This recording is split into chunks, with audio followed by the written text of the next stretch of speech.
In a small town where lonely hearts find unexpected connections, Jack Monroe's skilled hands have fixed everything but the emptiness in his own life. When Sarah Thompson wheels into his garage one afternoon, her captivating smile brightening, his dusty workshop, something stirs in the veteran mechanic's heart. Her determination shines through despite a failing prosthetic she can barely afford, and in her eyes he sees a reflection of his own resilience. Night after night, he works by lamplight, crafting not just a new limb from spare parts, but building a bridge between two souls. As dawn breaks and the sound of rotor blades pierces the morning silence, Jack discovers that what began as a simple repair might heal two hearts that had long forgotten how to dream. Could this chance encounter between a humble mechanic and a mysterious woman transform from compassion into love? Before we jump back in, tell us where you're tuning in from. And if this story touches you, make sure you're subscribed, because tomorrow I've saved something extra special for you. The morning sun filtered through the grimy windows of Monroe's auto repair, casting long shadows across the concrete floor.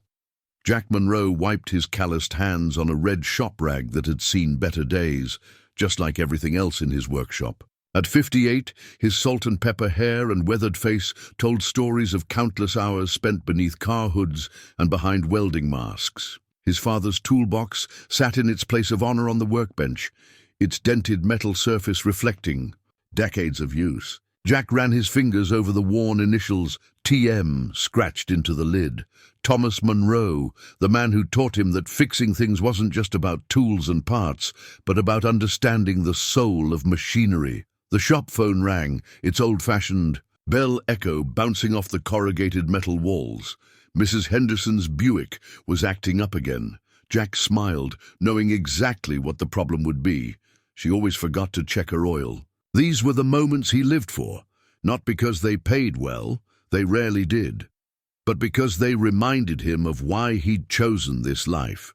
3 framed certificates hung crooked on the wall behind his desk, barely visible through years of accumulated dust. They spoke of technical excellence and mechanical innovation, dreams of bigger things that had slowly faded into the comfortable routine of small-town life. Jack had once imagined designing prosthetics for veterans inspired by his time serving as a mechanic in the army.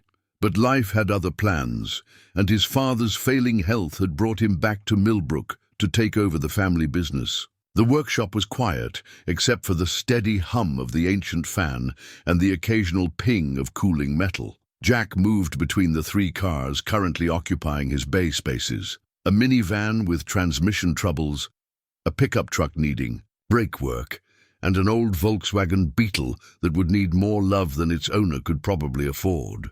He approached each with the same careful attention, the same respect for the engineering beneath the surface. His own innovations were scattered throughout the shop: a modified lift system he'd designed for working on heavier vehicles, custom tools he'd fabricated when standard ones wouldn't do the job, and a computer system cobbled together from spare parts that ran surprisingly efficient diagnostic software he'd learned to code himself. These were the fruits of late nights when sleep wouldn't come, when the emptiness of his small apartment above the shop drove him back downstairs to tinker and create. The local paper lay open on his desk, folded to the classifieds where he'd circled an ad for an apprentice. 20 years ago, he would have had young mechanics lining up for the chance to learn at Monroe's. Now, with the chain stores and their flashy diagnostics machines drawing all the business to the highway, he struggled to keep up with the work on his own. His hands weren't as steady as they used to be, and the days felt longer. But there was pride in every repair, every solution he crafted from experience and intuition. The walls of his office were lined with thank you cards and photographs. A teenage girl standing proudly beside her first car that Jack had helped her restore. An elderly couple in front of their RV that he'd kept running for their cross-country dreams. A local farmer with the tractor Jack had modified for his arthritis. These weren't just repairs. They were pieces of people's lives he'd helped maintain. The morning light had strengthened now, illuminating the dust motes dancing in the air. Jack checked his appointment book. A leather-bound volume his mother had given him when he first took over the shop. He ran his finger down the day's schedule, noting the open slot at 2 o'clock. Something about that empty space made him pause, as if it were waiting for something important. He looked up at the small mirror hung beside the office door, catching sight of the grease smudge on his cheek and the threads of silver in his beard. The eyes that looked back at him were tired but alert, crow's feet etched deep from years of squinting at engine parts and smiling at grateful customers. His blue work shirt with Jack embroidered in faded thread above the pocket had been washed so many times it was nearly white at the seams. The clock on the wall ticked steadily toward 9, and Jack straightened his back, ready to face another day of coaxing life back into machines that others might have given up on. He couldn't know that the empty slot in his schedule would bring something far more challenging than any engine he'd ever repaired. Something that would require him to fix not just a piece of machinery, but perhaps his own heart as well. The afternoon sun had reached its peak when the unfamiliar sound of wheels on gravel drew Jack's attention. Through the workshop's open door, he watched a woman navigate her wheelchair with precise movements, her determination evident in every push forward. Her dark hair caught the sunlight, and despite the obvious strain of movement, she held herself with unmistakable dignity. "Hello," she called out, her voice carrying a warmth that seemed to fill the dusty space. "I'm looking for Mr. Monroe." Jack stepped out from behind the Volkswagen he'd been working on, wiping his hands on his shop rag. "That'd be me, Jack Monroe." He noticed the way her prosthetic leg moved stiffly with each small adjustment of her position, the mechanical joints, protesting with quiet squeaks. "Sarah Thompson," she replied, extending her hand. Her grip was firm, her smile genuine, though he could see the tension around her eyes. "I heard you're the man who can fix anything." "I do my best," Jack said, suddenly conscious of the grease under his fingernails. "What can I help you with?" Sarah gestured to her prosthetic leg. "It's not exactly a carburetor, but I was hoping you might take a look. The hydraulics are failing, and the closest prosthetics clinic is 3 hours away." She paused, a flash of vulnerability crossing her face. "And honestly, I can't afford their prices right now." Jack knelt to examine the prosthetic, his experienced eyes taking in the worn components and makeshift repairs. It was a basic model, functional but far from the advanced units he'd seen in his research years ago. "May I?" he asked, waiting for her nod before gently testing the joint movement. "The response is delayed," Sarah explained, watching his careful examination. "And sometimes it locks up entirely. I've been managing with WD-40 and hope, but..." She let out a small laugh that couldn't quite hide her frustration. Jack felt something stir in his chest, a familiar excitement he got when faced with an interesting, technical challenge, but mixed with something else. Something about the way she spoke, the quiet strength in her voice resonated with him. "Mind telling me how this happened?" he asked, continuing his inspection. "Might help me understand what we're dealing with." "Car accident 3 years ago," Sarah replied, her voice matter-of-fact, but with an undercurrent of emotion. "I was lucky, really. Some people lose a lot more." She adjusted her position, and Jack noticed how she winced slightly at the movement. "This model," Jack began, recognition dawning. "It's a Thompson Series 3, isn't it? Basic but reliable. Or it should be." Sarah's eyebrows rose slightly. "You know prosthetics?" "Used to dream of designing them, actually. Back when I got out of the army." Jack stood, his knees protesting the movement. "Never got the chance to pursue it, but I kept up with the field. Sort of a hobby now." A moment of understanding passed between them, and Sarah's smile softened. "Seems like more than a hobby, Mr. Monroe." "Jack," he corrected gently. "And maybe..." "You're right." He moved to his workbench, already mentally cataloguing the tools and materials he'd need. "I can't promise anything, but I'd like to try helping, if you'll trust a mechanic with this." Trust has to start somewhere, Sarah said, watching him gather tools. She hesitated, then added, though I should warn you, my schedule's a bit unpredictable. I might need to work around some commitments. Jack caught something in her tone, a careful choice of words that suggested there was more to her story. But everyone had their secrets, and right now what mattered was the challenge before him. Well, Miss Thompson, Sarah, she interrupted with a smile. Sarah, he continued, returning the smile, let's see what we can do about getting you. Moving more smoothly, he pulled up his worn office chair for her. First, tell me exactly when these problems started.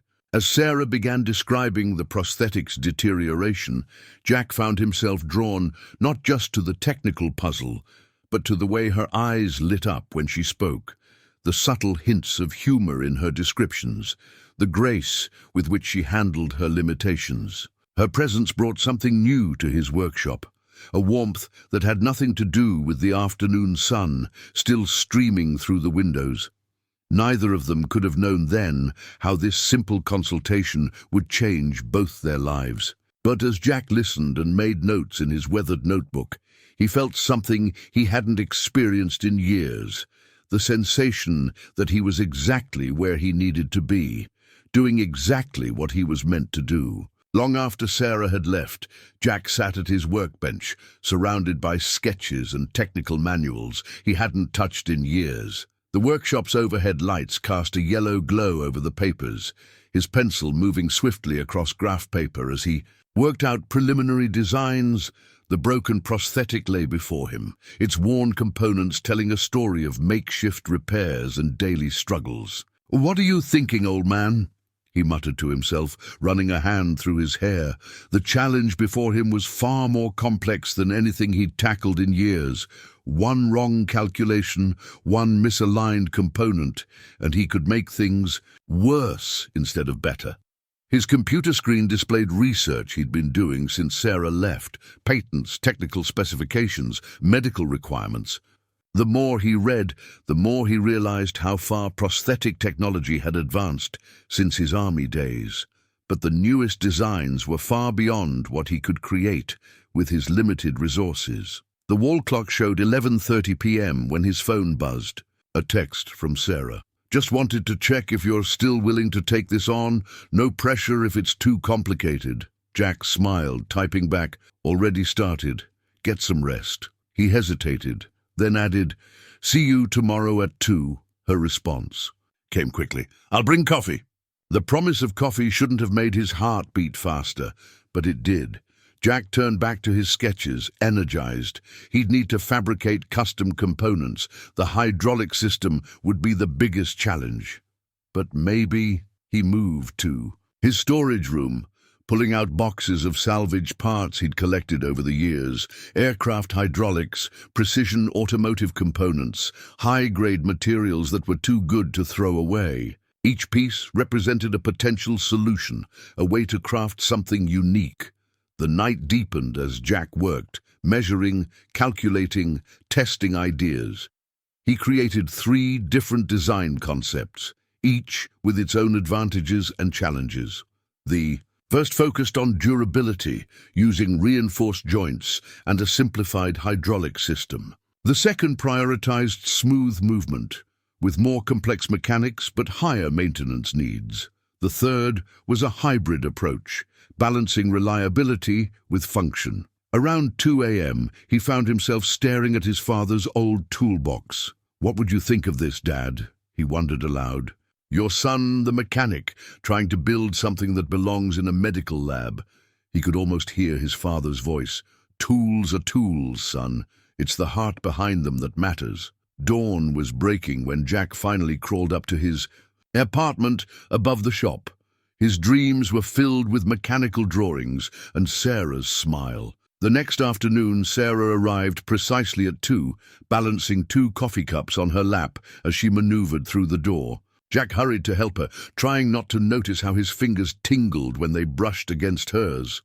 "Black, 2 sugars," she said, handing him a cup. "I guessed." "Good guess," he replied, surprised. Most people assumed he'd want it with cream. Sarah wheeled herself to his workbench, her eyes widening at the array of sketches. "You've been busy." "Couldn't sleep," Jack admitted, spreading out the three main designs. "I have some ideas, but I need your input. You're the one who'll be using it." For the next hour, they pored over the designs together. Sarah asked surprisingly technical questions, showing an understanding that went beyond what Jack would expect from most patients. When he mentioned this, she smiled mysteriously. "I've had 3 years to learn everything I can about prosthetics," she said. "Knowledge is power, right?" Jack noticed how she leaned forward when particularly interested in a detail, how her fingers traced the lines of his drawings with careful precision. There was something almost familiar about her analytical approach, but he couldn't place it. "This hybrid design," she said, pointing to his third concept. "It's innovative. I've never seen this kind of adaptation of automotive hydraulics for prosthetic use." "It's not conventional," Jack acknowledged. "Might not work at all. But if it does—" He trailed off, watching her face light up with understanding. "If it does, it could be replicated at a fraction of the cost of current systems," she finished his thought. Their eyes met, and for a moment, neither spoke. Sarah broke the silence first, clearing her throat. "How long do you think it would take to build?" 2 weeks, maybe 3, Jack estimated. "I'll need to fabricate some custom parts, run multiple tests. We can't rush this." "No," she agreed softly. "We can't." She checked her phone, and a shadow crossed her face. "I have a meeting I can't miss, but I want to help with this, Jack. Not just as a patient. I have some experience with product development that might be useful." There it was again, that hint of something more in her background. But Jack just nodded. "Same time tomorrow?" "Actually," Sarah said, "I was thinking of coming by in the evening. Fewer interruptions. If that works for you." The prospect of evening work sessions with Sarah made Jack's pulse quicken. "Works for me. I'm usually here anyway." As he watched her leave, Jack realized he was in dangerous territory. This project was awakening something in him. Not just his old dreams of prosthetic design, but feelings he'd thought long buried. And Sarah, there was more to her story than she was sharing. But standing amid his sketches and tools, coffee cup still warm in his hand, Jack knew he was already too invested to turn back. Whatever secrets Sarah might be keeping, whatever challenges lay ahead, he was committed now to the project and perhaps to something more. The evening sessions with Sarah quickly became the highlight of Jack's days. They fell into an easy routine. She would arrive as the sun was setting, often bringing dinner along with coffee, and they would work late into the night. The workshop, usually filled with the sounds of engines and tools, now resonated with their conversations and shared laughter. Tonight, Sarah had brought Chinese takeout, and they sat at his workbench, blueprints pushed aside to make room for containers of kung pao chicken and chow mein. Jack watched as she deftly manipulated the chopsticks, noticing how she'd adapted. Her movements to maintain perfect control despite her wheelchair. "You're staring," she said, not looking up from her food. "Sorry," Jack replied, feeling his ears redden. "I was just admiring your technique with those. I can barely manage a fork some days." Sarah laughed, a sound that seemed to brighten the whole workshop. "Years of practice. You should have seen me the first few months after the accident.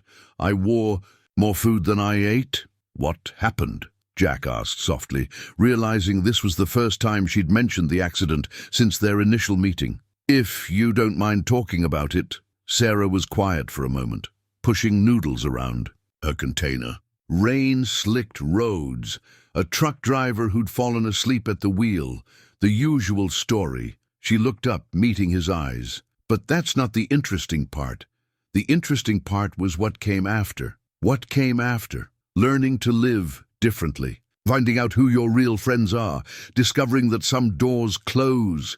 She gestured to her prosthetic leg, while others open. Her eyes traveled around the workshop, taking in the organized chaos of tools and parts. Like this one, Jack felt the weight of her words, understanding there was more she wasn't saying. Must have been tough, going through that alone. "Who says I was alone?" Sarah responded, but something in her tone suggested otherwise. She quickly changed the subject. "How's the hydraulic system coming along?" Jack recognized the deflection, but didn't push. Instead, he reached for the prototype they'd been working on.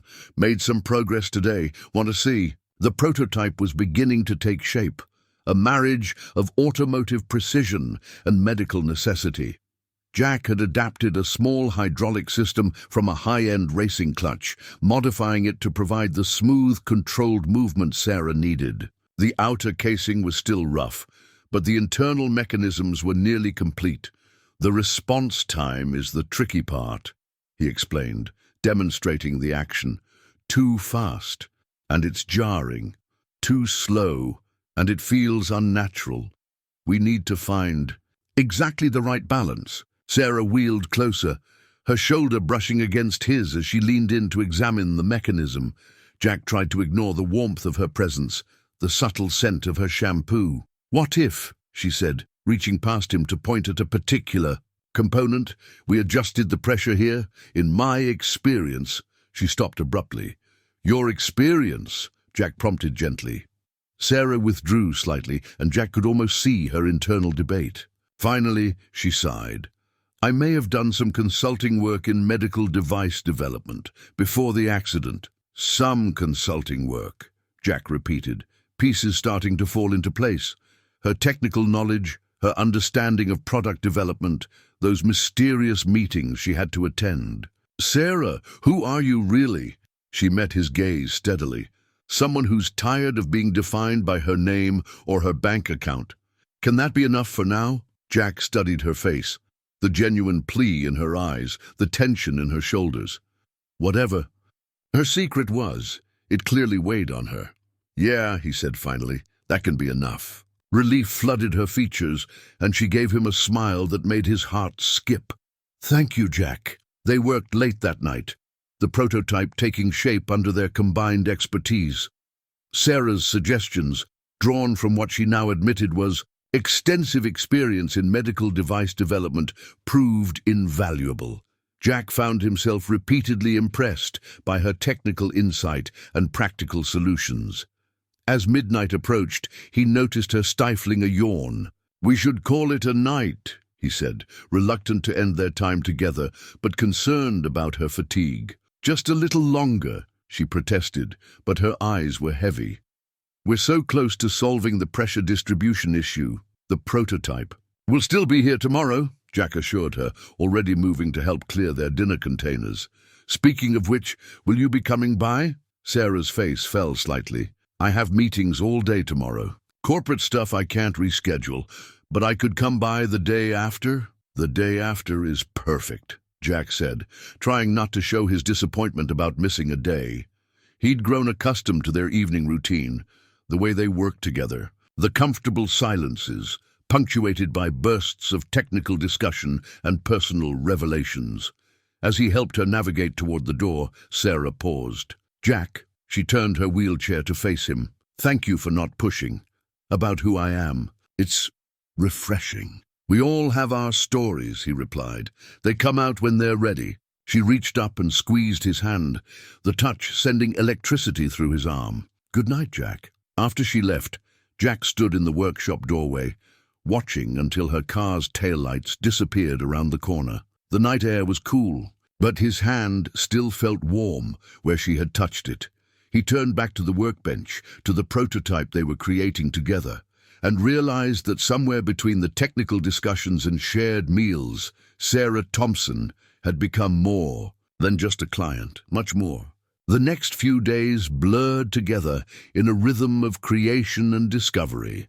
Jack's workshop transformed into something between a medical laboratory and an inventor's sanctuary. New tools appeared alongside his traditional wrenches and socket sets. Precision, measuring devices, specialized testing equipment, and materials he'd never worked with before. He didn't question where Sarah got them. He was learning that she had resources she preferred not to discuss. One evening, as Jack machined a custom joint component, Sarah watched from her wheelchair, taking notes on a tablet. She'd switched, from her business attire to casual clothes, jeans and a soft grey sweater that made her look more relaxed, more herself. "The tolerance has to be perfect," Jack muttered, more to himself than to her. A fraction of a millimetre off, and the whole mechanism could bind. "You've done this kind of precision work before?" Sarah asked, wheeling closer to observe. Jack smiled, not taking his eyes off the lathe. "Remember that Jaguar E-Type that came through last month? The owner needed a custom camshaft. Sometimes the old parts just don't exist anymore, so you have to make them." "That's what drew me to you," Sarah said softly, then quickly added, "To your workshop, I mean. Your reputation for solving impossible problems." Jack felt his cheeks warm at her slip, but kept his focus on the work. "No such thing as impossible problems. Just solutions we haven't found yet." The component took shape under his careful guidance, metal curling away in precise ribbons. When he finally held it up to the light, Sarah leaned in close, her shoulder pressing against his arm. "It's beautiful," she said, and Jack wasn't sure if she meant the craftsmanship or something more. "Want to try fitting it?" he asked, moving toward the prototype they'd been assembling. The basic structure was complete now, looking more like a proper prosthetic than a collection of parts. Sarah nodded, and Jack knelt beside her wheelchair. This had become another part of their routine, the careful removal of her current prosthetic, the gentle handling of tender skin and scarred tissue. He'd learned to read her expressions, to know when something caused discomfort, even if she didn't say it. "The socket alignment feels different," she commented as he attached the prototype. "More natural? I modified the angle based on your gait analysis," Jack explained. "Should reduce strain on your hip." He didn't mention the hours he'd spent studying biomechanics after she'd left each night, determined to understand every aspect of what she needed. Sarah tested the movement, her face lighting up at the smooth response. "Jack, it's incredible." She reached down to touch the mechanism, her fingers brushing against his, where they still rested on the prosthetic. Neither of them moved. For a moment, the contact electric between them. Then Sarah's phone buzzed, shattering the moment. Her expression changed as she checked the message. "Everything okay?" Jack asked, noting the tension that had returned to her shoulders. "Just business," she said, but her smile didn't reach her eyes. "The board. They're expecting some big announcements soon." She caught herself. "The charity board, I mean. I do some volunteer work." Jack nodded, pretending to accept the obvious deflection. He was getting better at recognizing when Sarah was hiding something, and better at letting her keep her secrets. Instead, he focused on adjusting the hydraulic pressure in the new joint. "Tell me about your dreams," Sarah said suddenly, surprising. The ones you had before you came back to run the shop." Jack's hands stilled on the prosthetic. "Pretty simple, really. Wanted to design medical devices, especially prosthetics. Had some ideas about making them more accessible, more affordable." He shrugged. Life had other plans. "Why didn't you try again? After your father..." "Money," Jack answered honestly. "Starting a medical device company takes capital, lots of it, and by then I had employees depending on me, customers who trusted me, couldn't just walk away." Sarah was quiet for a long time, absently running her fingers along the prototype's smooth surface. "What if you had the capital?" she asked finally. "What would you do with it? Create something like this?" Jack gestured to the prosthetic. "But better. Make it available to people who can't afford the fancy clinic versions. Use mechanical expertise to solve medical problems." He laughed softly. "Silly dreams for an old mechanic, right?" "Not silly at all," Sarah said, her voice thick with emotion. "Jack, She stopped as her phone buzzed again, this time when she checked it. She paled slightly. "I have to go. Early meeting tomorrow." Jack helped her switch back to her regular prosthetic, trying not to feel disappointed at the abbreviated evening. As he assisted her into her car, Sarah caught his hand. "Your dreams matter, Jack," she said intently. "Don't ever think they don't." He watched her drive away, wondering at the urgency in her voice. Back in the workshop, he noticed she'd left her tablet on the workbench. The screen had gone dark, but the manufacturer's logo caught his eye. Thompson Medical Technologies. Jack set the tablet aside without waking it. Whatever Sarah's connection to one of the largest medical device companies in the country was, she'd tell him when she was ready. For now, he had work to do. Late into the night, Jack continued refining the prototype, each adjustment bringing it closer to completion. But his mind kept returning to Sarah's questions about his dreams, and to the way her hand had felt in his. The first major test of the prototype didn't go as planned. Jack stood behind Sarah as she gripped the parallel bars they'd set up in a cleared section of the workshop, her knuckles white with tension. The new prosthetic was attached, its mechanisms gleaming under the fluorescent lights. "Ready?" Jack asked, his hands hovering near her waist, ready to catch her if needed. Sarah nodded, taking a deep breath. She pushed herself up from her wheelchair, and for a moment everything seemed perfect. Then the hydraulic system stuttered, the pressure release timing off by a fraction of a second. Sarah stumbled, and Jack caught her, pulling her against his chest to keep her from falling. Time seemed to stop. Jack was acutely aware of her breathing. Quick and shallow, her hands gripping his forearms, her body warm against his. For a heartbeat, neither moved. "I've got you," he said softly, and felt her relax slightly in his arms. "I know," she whispered, then slowly steadied herself. "Let's try again." But the second attempt wasn't any better, nor was the third. After an hour of adjustments and failed attempts, frustration radiated from Sarah in waves. She sat in her wheelchair, massaging her thigh above the prosthetic socket while Jack examined the problematic joint. "The pressure distribution is off," he muttered, more to himself than to her. "We're getting microsecond delays in the hydraulic response." "I thought we solved that with the new valve design," Sarah said, leaning forward to look at the component he was studying. "So did I." Jack ran a hand through his hair, leaving it standing on end. The simulations all looked perfect. Reality rarely matches simulations, Sarah said, a hint of bitterness in her voice. "I learned that the hard way." Jack looked up at her tone. "Want to talk about it?" Sarah was quiet for so long he thought she wouldn't answer. Then, "Before my accident, I was working on a major medical device project. The simulations were flawless, the lab tests perfect. But when we moved to human trials," she trailed off, lost in memory. "Let's just say I learned that theory, and practice don't always align." Jack watched her face, seeing the pain of old wounds. "What happened? Someone got hurt?" "Not badly, but—" She shook her head. "I swore I'd never rush development again, never let pressure from—" She stopped abruptly, that familiar guard coming back up. "Pressure from the board?" Jack guessed gently. Sarah's eyes snapped to his face. "How did you—" "Your tablet," he said. "Thompson Medical Technologies. I didn't snoop," he added quickly. "Just saw the logo." Sarah's shoulders slumped slightly. "And you didn't say anything?" "Not my secret to tell," Jack shrugged, turning back to the prosthetic. "Or to ask about."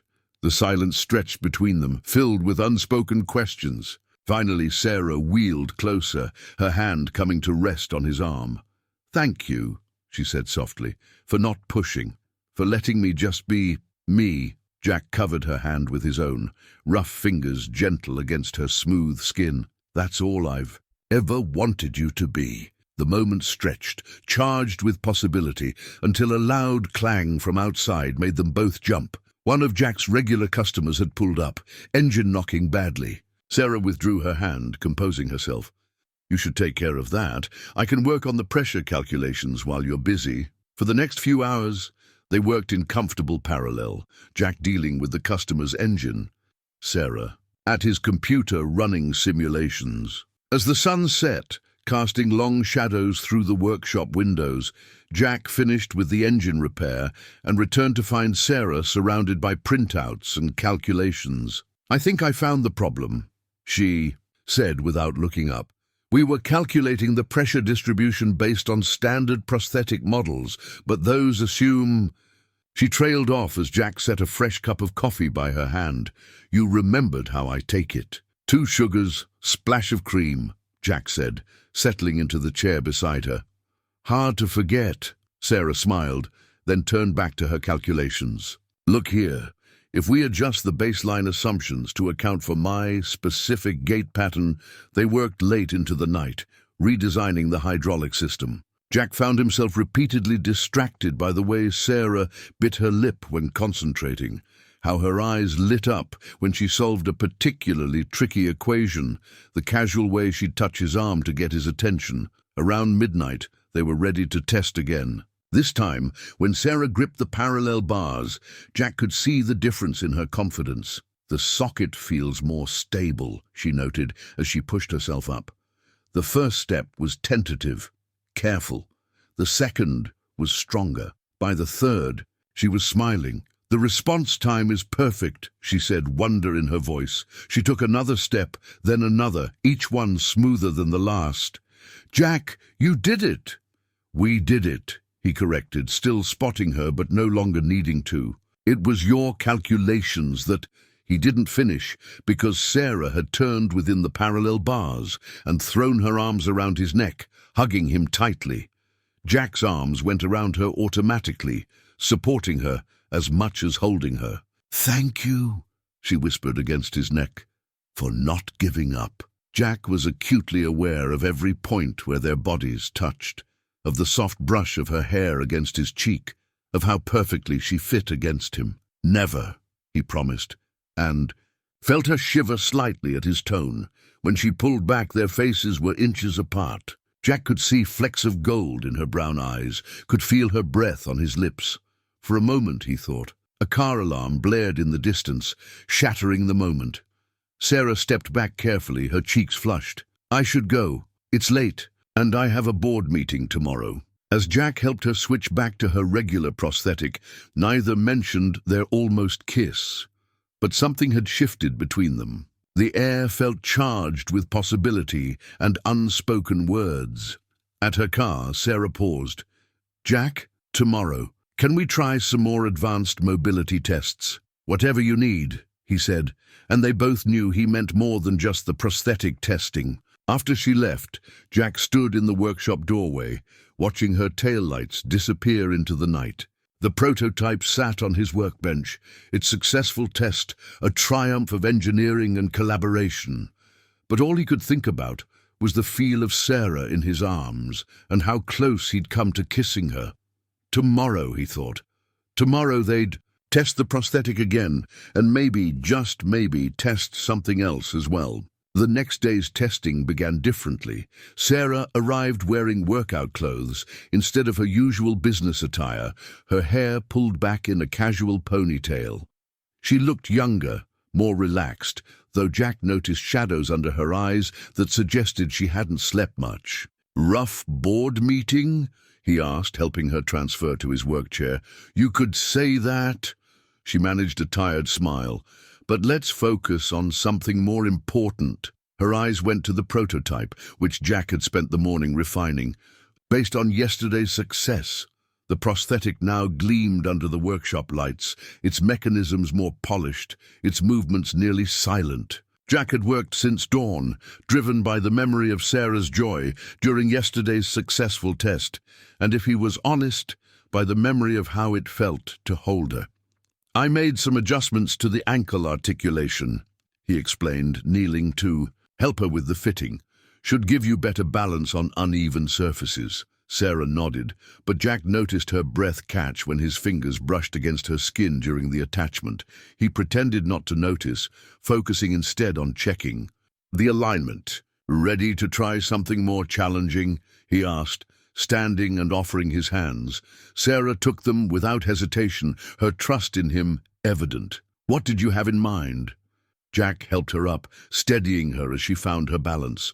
How about we lose the parallel bars today?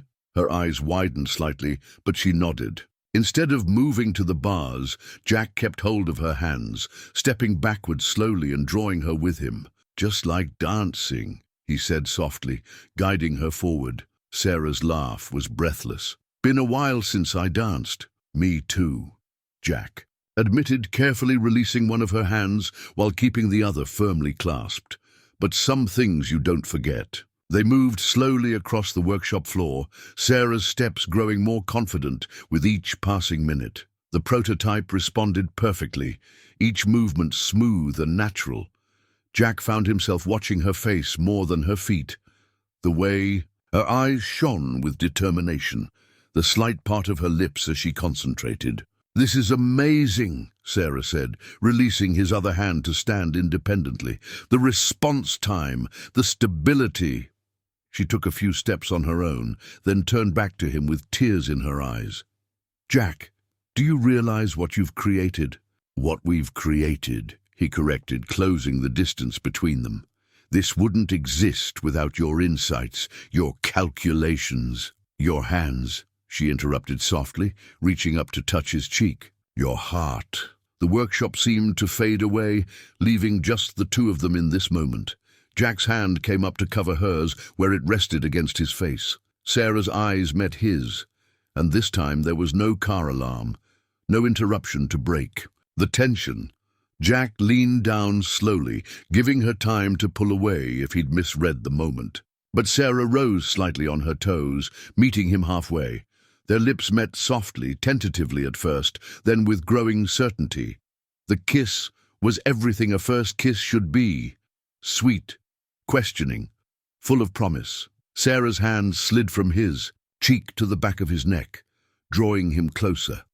Jack's arms wrapped around her waist, supporting her as much as holding her. When they finally parted, Sarah stayed in the circle of his arms, her eyes still closed. "I've wanted to do that for days," she whispered. "Only days," Jack murmured, pressing his forehead to hers. "Feels like I've been waiting forever." Sarah's eyes opened, and something like sadness flickered in their depths. "Jack, there's something I need to tell you." The workshop door chimed, announcing a customer's arrival. Jack, reluctant, stepped back, keeping one hand on Sarah's waist until he was sure she was steady. "Go," she said, giving him a small smile. "We can talk later." But as Jack dealt with the customer's car troubles, he couldn't shake the feeling that something had shifted. When he returned to the workshop proper, Sarah was sitting in her wheelchair again, her tablet in her lap, all business once more. "I have to go," she said before he could speak. "But Jack," she waited until he met her eyes. "What happened today, the breakthrough, the kiss, it meant everything to me. Please remember that." She left before he could respond, leaving him standing in the middle of his workshop, the ghost of her kiss still on his lips, and a growing sense that their story was about to become much more complicated. Sarah didn't come to the workshop the next day, or the day after. Instead, a series of detailed emails arrived with technical specifications and suggestions for final adjustments. Each was signed simply S, professional and distant, so unlike their recent intimacy that it made Jack's chest ache. On the third day, she finally appeared as the sun was setting. She wore a crisp business suit, her hair pulled back severely, but Jack could see tension in the set of her shoulders. "Ready for the final fitting?" she asked, her voice carefully neutral. Jack nodded, gesturing to the completed prosthetic. He'd spent the past 3 days perfecting every detail, channeling his confusion and longing into meticulous craftsmanship. The result was beautiful. A seamless blend of function and form, every component refined to perfection. "It's gorgeous," Sarah whispered, her professional facade cracking slightly. She reached out to touch it, fingers trailing along the smooth surface. "Let's see how it feels," Jack said softly, moving to help her. Despite the awkwardness between them, their bodies remembered this dance. Her hand on his shoulder, his careful support as she transferred from the wheelchair. The fitting process was intimate by necessity, but now each touch felt charged with meaning. Jack's fingers trembled slightly as he made the final adjustments, and he saw goosebumps rise on Sarah's skin when his hand brushed her thigh. "The alignment feels perfect," she said, her voice husky, then softer. "Everything about this feels perfect." Jack looked up, meeting her eyes, seeing in them the same longing he felt. "Sarah, please," she interrupted, placing a finger against his lips. Let's Let's just have this moment before everything changes." "What's going to change?" he asked against her finger. Instead of answering, she removed her finger from his lips and replaced it with her mouth, kissing him with an intensity that took his breath away. Jack responded instinctively, pulling her closer, pouring all his confusion and desire into the kiss. When they parted, Sarah's eyes were bright with unshed tears. "Help me stand." Jack helped her up, watching in awe as she took her first steps with the completed prosthetic. Her movement was smooth, natural, almost indistinguishable from biological motion. She walked to the full-length mirror he'd installed for testing, staring at her reflection. "Look what you've created," she said, her voice full of wonder. "Look what you can do," he countered, moving to stand behind her. Their eyes met in the mirror, the humble mechanic in his worn work clothes, the elegant woman in her tailored suit. Such an unlikely pair, yet somehow perfectly matched. Sarah turned, in his arms, reaching up to touch his face. "Jack Monroe, you are the most extraordinary man I've ever met." "Sarah, no, let me finish. You took spare parts and determination and created something revolutionary. Do you understand that? This isn't just a prosthetic. This is hope. Affordable hope for people who thought they'd never walk naturally again." Jack could hear something in her voice, pride mixed with pain, joy tinged with fear. "Why do I feel like you're saying goodbye?" Sarah's hand dropped from his face. "Because tomorrow everything changes. Tomorrow you'll understand why She stopped, swallowing hard. "Tomorrow you'll know everything." "Tell me now," Jack pleaded softly. She shook her head, stepping back. "I can't. Not yet." "But Jack," she reached for his hand, squeezing it tightly. "Remember how you trusted me all these weeks. Trust me one more day. Please." How could he refuse her anything? Jack nodded, bringing their joined hands to his lips and kissing her knuckles. "One more day." Sarah's smile was bittersweet. "Test the range of motion with me? One last time?" They spent the next hour putting the prosthetic through its paces. Sarah walked, turned, even attempted a few dance steps in Jack's arms. Every movement was perfect, every response exactly as they'd designed. But underlying it all was a current of farewell that Jack couldn't understand. As Jack helped her switch back to her original prosthetic, Sarah suddenly wrapped her arms around him, burying her face in his chest. He held her tightly, memorizing the feel of her in his arms. "Tomorrow," she whispered against his shirt, "be ready at dawn." Then she was gone, leaving Jack alone in his workshop with their creation and a heart full of questions. He stood at the door watching her taillights disappear, wondering what tomorrow would bring and why it felt like everything he'd grown to love was about to change forever. Dawn broke over Monroe's auto repair in a wash of pale gold light. Jack had barely slept, spending most of the night alternating between pacing his apartment and staring at the prosthetic they'd created together. Now he stood in his workshop, nursing a cup of coffee, waiting for whatever change Sarah had promised. The sound came first, a distant thrum that grew into a thunderous beating of air.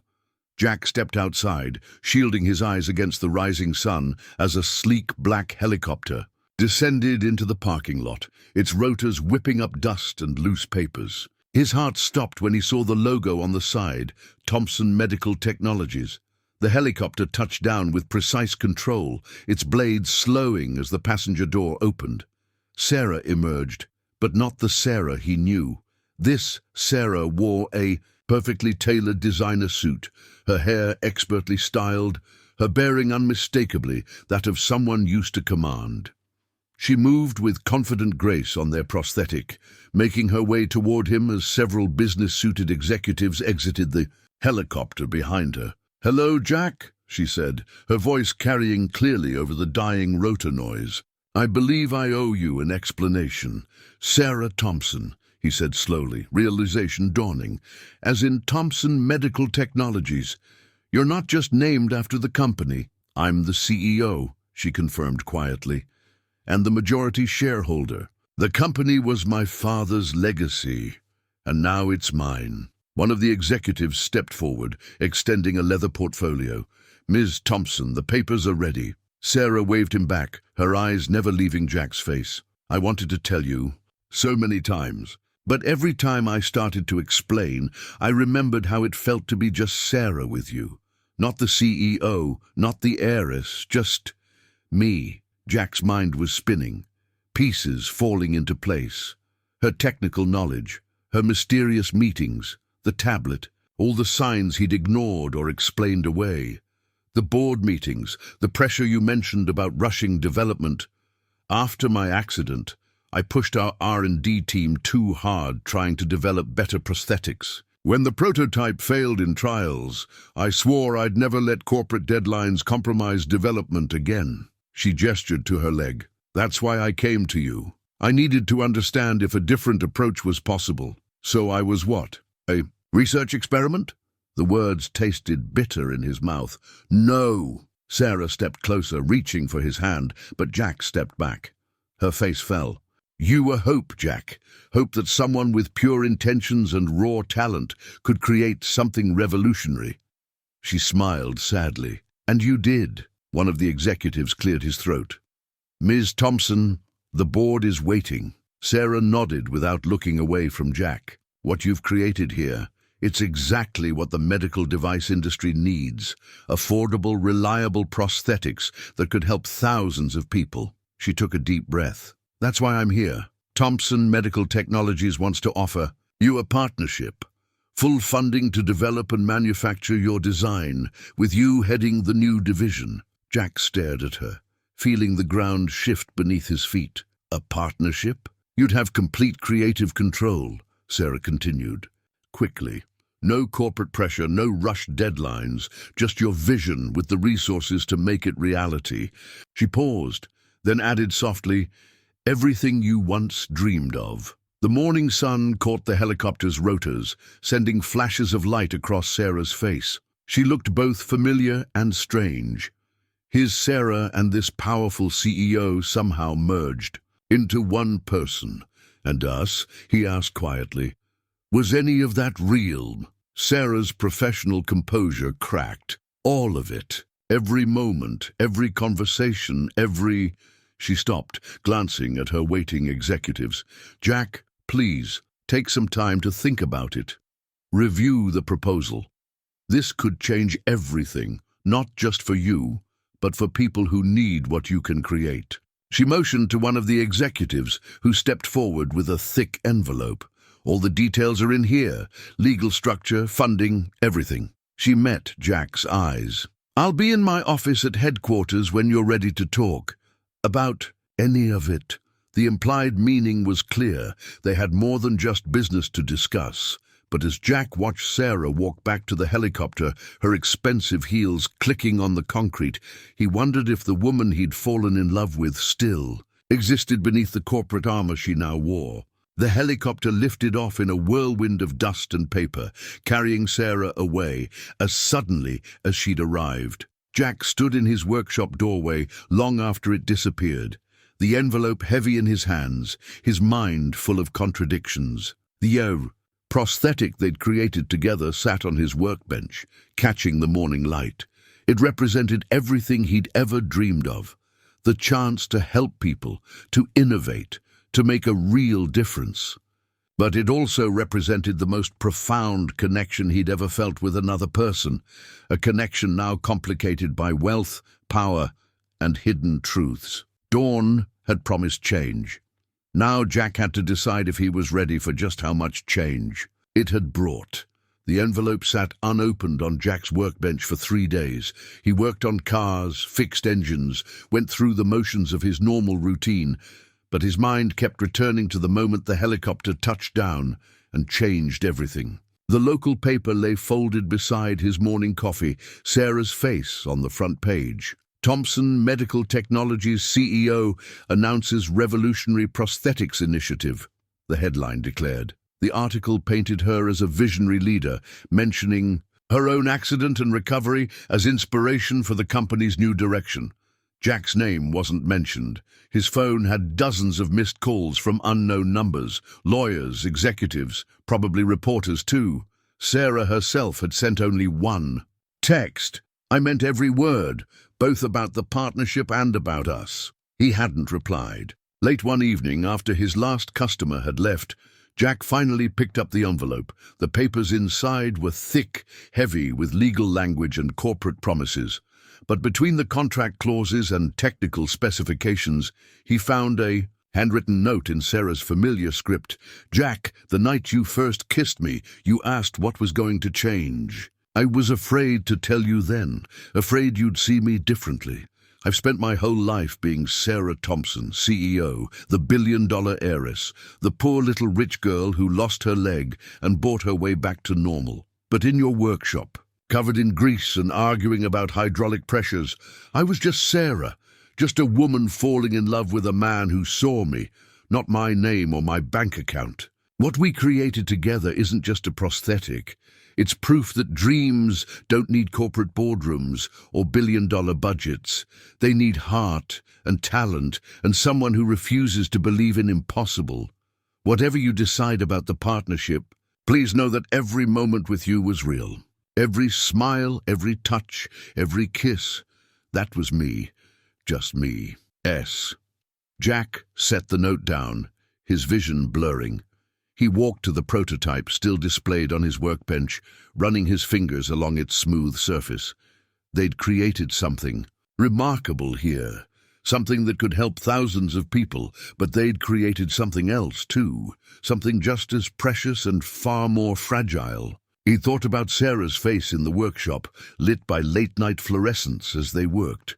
The way she bit her lip when concentrating, how her eyes sparkled when they solved a particularly tough problem. The feel of her in his arms when they danced across the concrete floor, testing their creation. Those moments had been real. The question was, could they survive in the harsh light of reality, where she was a CEO and he was just a mechanic with a gift for fixing things? The answer came to him as he stared at their creation. Sarah had trusted him to build something impossible. Maybe now it was his turn to trust her to build something even more challenging, a future where titles and bank accounts didn't matter as much as the truth they'd found in each other's arms. Jack picked up his phone, looking at her unanswered text. His thumbs hovered over the keyboard for a moment before he typed, "The partnership needs work, but us." That was perfect just as it was. "Coffee tomorrow?" Her response came seconds later. "Name the time. I'll bring the sugar." Sarah arrived at the workshop just as the morning sun was painting the sky pink. No helicopter this time, no expensive suit. Just Sarah in jeans and a sweater, carrying 2 coffee cups and wearing their prosthetic. She hesitated in the doorway, uncertainty written across her face. "You're wearing it," Jack said softly, nodding toward the prosthetic. "Every day since the fitting." She held out his coffee, 2 sugars black. Their fingers brushed as he took the cup, and the familiar electricity was still there, unchanged by revelations or corporate titles. Jack gestured to his office where he'd cleared space on his desk and set out the contract papers. "I've been reviewing the proposal," he said, as they settled into their chairs. "It's comprehensive." Sarah nodded, wrapping her hands around her coffee cup. "Our legal team can be a bit overwhelming, but everything's negotiable, Jack. This isn't a corporate takeover. It's a partnership." "Why me?" he asked suddenly. "Thompson Medical has entire research divisions, teams of engineers. Why trust something this important to a small-town mechanic?" Sarah's eyes softened. "Because those teams of engineers, with all their advanced degrees and corporate funding, never created anything like this." She reached down to touch the prosthetic. "You did what they couldn't because you weren't bound by conventional thinking. You saw problems differently. And that's worth billions to Thompson Medical? It's worth everything to me." Sarah leaned forward. "Jack, I've seen both sides of this industry. I've been the CEO pushing for faster development, and I've been the patient waiting for technology to catch up with need. What you've designed here," she gestured to her leg, "this could help thousands of people who can't afford current prosthetics." Jack stood, moving to the window to watch the sun rise over his workshop. "And what happens when corporate deadlines and profit margins start driving development?" He heard Sarah's chair scrape back, felt her presence behind him. "That's why. I need you. Not just your technical skills, your heart, your integrity. You'll keep us honest." Jack turned to face her. She was close enough to touch, her eyes earnest and hopeful. "And us?" he asked quietly. "What happens to us if I say yes?" "That depends," Sarah replied, reaching for his hand. "Can you forgive me for not telling you everything sooner? Can you see past the CEO to the woman who fell in love with a brilliant, kind-hearted mechanic?" Jack looked down at their joined hands, her manicured fingers entwined with his calloused ones. "The woman I fell in love with has grease under her, fingernails, and argues about hydraulic pressures until midnight. Think she still exists?" Sarah's free hand came up to cup his cheek. "She's right here. The suits and helicopters? That's just window dressing. This—" She squeezed his hand. "This is real." Jack pulled her closer, wrapping an arm around her waist. "Then maybe we can figure out the rest together. The partnership, the development timeline, all of it." "Together," Sarah echoed, rising on her toes to kiss him softly. When she pulled back, her eyes were sparkling. "Does this mean you're accepting the proposal?" "Which one?" Jack asked with a small smile. "The business partnership or the personal one?" Sarah's answering smile was radiant. "Both. Definitely. Both." The morning sun streamed through the workshop windows, illuminating their embrace. Outside, the world of corporate meetings and legal documents waited. But here, in the quiet of his workshop, they were just Jack and Sarah, a mechanic and his love, ready to build something remarkable together. The transition wasn't seamless. Jack's workshop became a curious blend of old and new, familiar tools, sharing space with cutting-edge medical equipment, his father's old toolbox sitting beside sleek laptops running advanced modeling software. The regular customers still came with their engines and transmissions, but now they shared the parking lot with Thompson Medical's development team. Sarah insisted that Jack keep the auto repair business running. "It's part of who you are," she said, understanding that his connection to the community was as important as his innovation. So they converted the warehouse next door into a research facility, leaving the original workshop exactly as it was, grease stains and all. Today, they were reviewing the first production prototypes. Sarah sat in her usual spot at Jack's workbench, their original prototype displayed alongside the new manufacturing samples. She wore a business suit.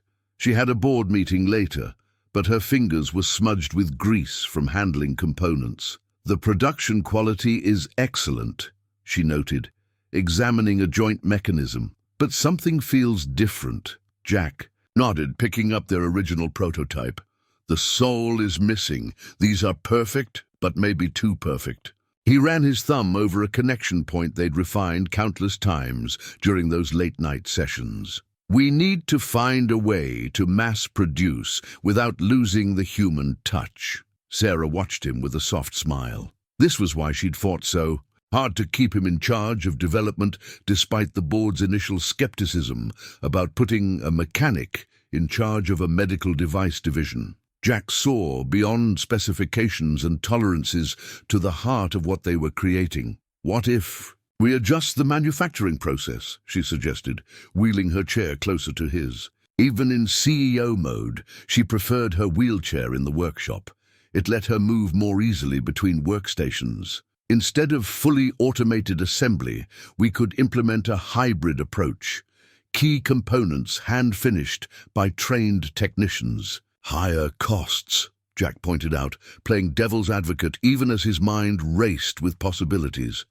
"Better outcomes," Sarah countered, her eyes sparkling with the familiar thrill of problem-solving. "We're not just making devices, we're creating new beginnings for people. That's worth the investment." Jack set down the prototype and pulled her closer, pressing a kiss to her temple. "This is why we work," he murmured against her hair. "You understand both sides, the business and the human element." Sarah leaned into him, her hand finding his. "We understand both sides, together." She glanced at her watch and sighed. "Speaking of business, I have to head to the board meeting. We're presenting the production timeline today." Want me to come with you? Jack had been attending more meetings lately, learning to navigate the corporate world, just as Sarah had learned to navigate his. She shook her head. You stay here. Work on that hybrid assembly idea. Besides, she added with a grin, Mrs. Henderson called earlier about her Buick again. Oil change? Oil change, Sarah confirmed, gathering her papers. Some things never change. Jack helped her switch from her workshop wheelchair to her executive one. They kept both at the facility now, along with multiple prosthetics for different activities. As he watched her transform back into the CEO, smoothing her suit and checking her presentation notes, he marveled at how naturally they'd merged their worlds. Dinner tonight? She asked, pausing at the door. I was thinking we could test the new sports model. She patted the sleek prosthetic designed for athletic activities, their latest innovation. Race you to the restaurant, Jack teased, earning a brilliant smile. After she left, Jack turned back to the prototypes. Their first production run would ship next month, bringing hope to thousands who thought advanced prosthetics were out of reach. But more importantly, they'd proven that love could bridge any gap, even one between a small-town mechanic and a billionaire CEO, as long as they remembered to keep a little grease on their hands and a lot of heart in their work. The news hit like a thunderbolt during their morning coffee routine. Sarah's tablet displayed the headline, Meditech announces revolutionary low-cost prosthetics line. Below was a photo of a device that looked suspiciously similar to their design. They reversed engineered it, Sarah said quietly, her fingers tight around her coffee cup. They bought one of our first units and took it apart. The patent lawyers are already calling. Jack studied the photo, his mechanic's eye catching the subtle differences. It's a cheap copy. Look at the joint assembly. They sacrificed quality for cost. That connection point won't last 6 months of regular use. The market doesn't know that, Sarah replied, switching to other news sites. Our stock is already taking a hit. The board is calling an emergency meeting. Jack watched. Her shift into CEO mode, her shoulders squaring, jaw setting, but he could see the worry in her eyes. They'd helped thousands of people in the past months, but Meditech was a giant in the industry. They could flood the market with inferior products and destroy everything they'd built. Then let's show them why we're better, Jack said, standing up. He moved to their testing area, where their newest prototype sat waiting. Remember what makes us different? Sarah wheeled over to join him, a slight smile tugging at her lips. We care about the people, not just the profits. Exactly. Jack picked up the prototype. So let's prove it. We'll invite our patients back for testimonials, show the real-world results, let people see the difference quality makes. Sarah's eyes lit up with understanding. And we'll launch the adaptive sports line early. Meditech can copy our basic design, but they can't replicate your latest innovations. They worked through the day, Sarah coordinating with their marketing team, while Jack fine-tuned the sports prototype. Their original patients were eager to help, sending videos of themselves running, dancing, even mountain climbing with their prosthetics. By evening, Sarah had turned the crisis into an opportunity. The new campaign would focus on real stories, real results, and their commitment to quality over quick profits. But more importantly, they'd accelerated their innovation pipeline. The board's behind us, Sarah announced, returning from her meetings. She found Jack in his original workshop, tinkering with yet another improvement. They've increased our R&D budget. Seems a certain mechanic has taught them the value of staying ahead through innovation rather than litigation. Jack looked up from his work, smiling at the sight of her. She'd shed her business suit for comfortable clothes, ready for their evening testing session. Good thing I have a CEO who understands the value of getting her hands dirty. Sarah wheeled closer, examining his latest modification. Is that a new pressure distribution system? Better than that, Jack grinned, showing her the design. It's a way to make the whole system more modular. Patients can upgrade components individually instead of replacing the entire unit. Meditech can copy our current design all they want. We'll be 2 generations ahead before they figure this out. Sarah's smile was radiant. This is why I fell in love with you. You don't just solve problems, you transform them into opportunities. I learned from the best, Jack replied, pulling her into a kiss that tasted of coffee and victory. They had weathered their first real challenge together, proving that their partnership, both professional and personal, could withstand any storm. The call came at midnight.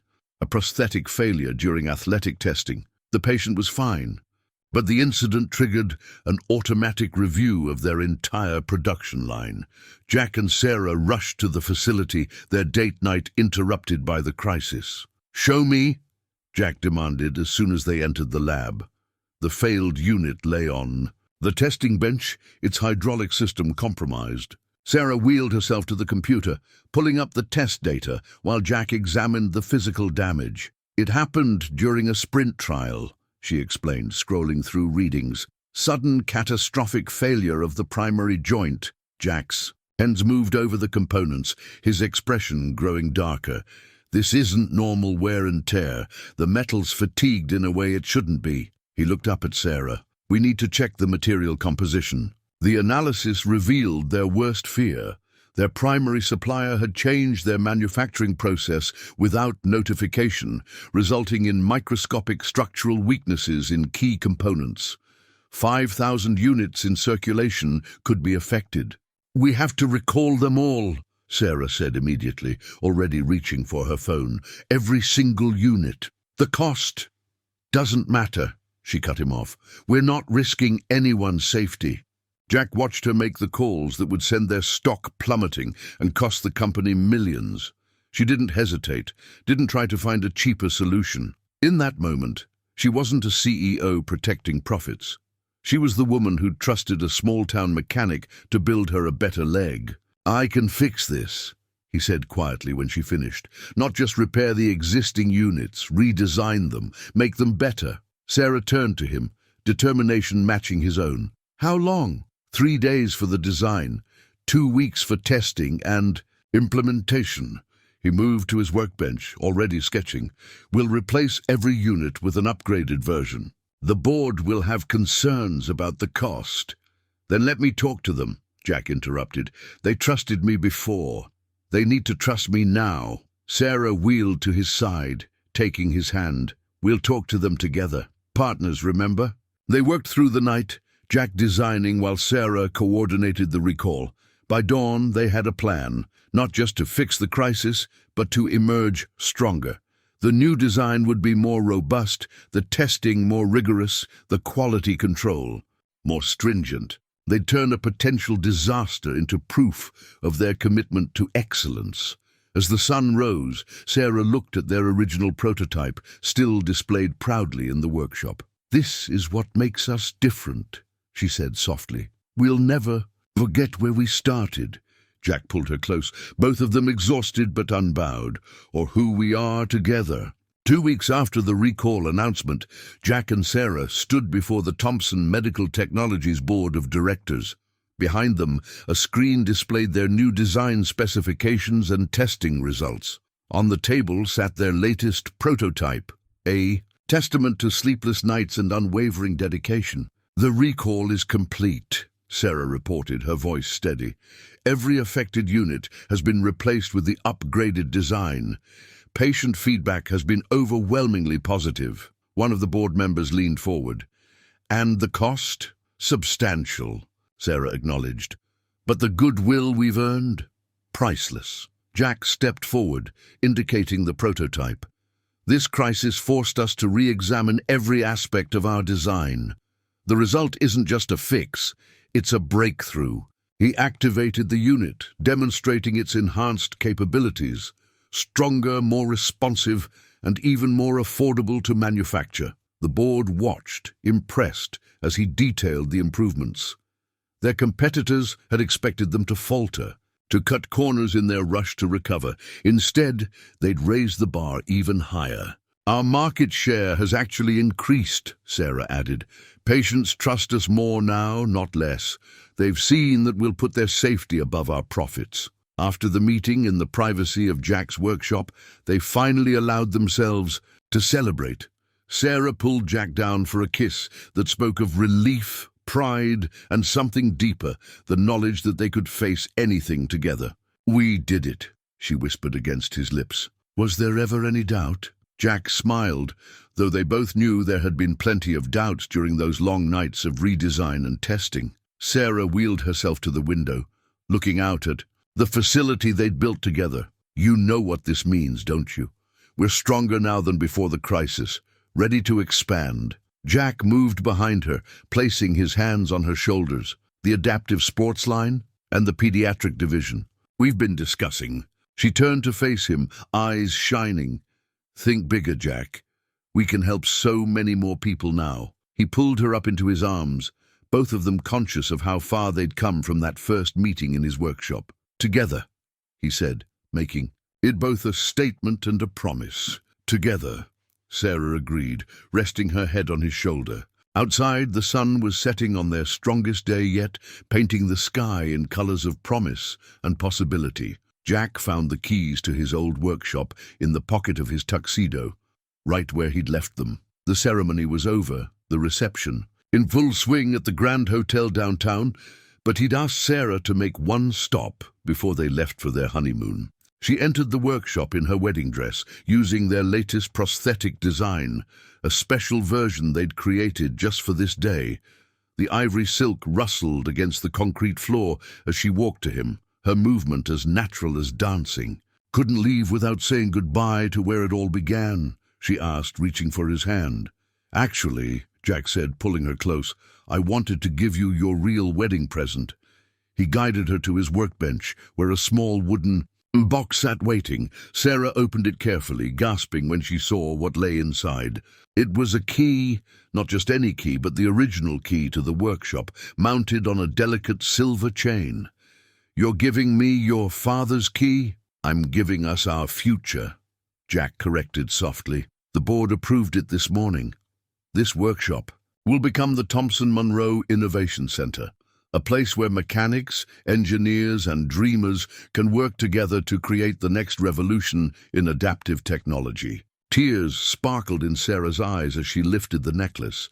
"You're turning your workshop into an innovation lab." "Into our innovation lab," he said, fastening the chain around her neck, "where anyone with a good idea and a determined heart can find the support they need. Just like a certain CEO found when she wheeled into a humble mechanic's shop."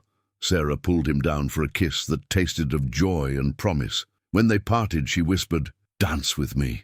One last time in this old workshop before it becomes something new." Jack took her in his arms, and they swayed together in the familiar space that had changed both their lives. Through the windows, the setting sun painted everything in shades of gold, blessing the past they were leaving behind and the future they would build together. 1 year later, the Monroe Innovation Center hummed with activity.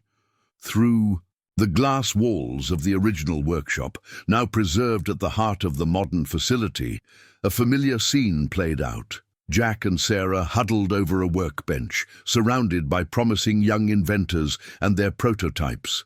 Sarah still wore his father's key around her neck, a reminder of where their journey began. They'd helped thousands now, but still tested every new design themselves first. After all, as Sarah always said, the best innovations came from the heart. And in the corner, displayed proudly beside their wedding photo, sat their original prototype, a testament to what love could build when given a chance to dream.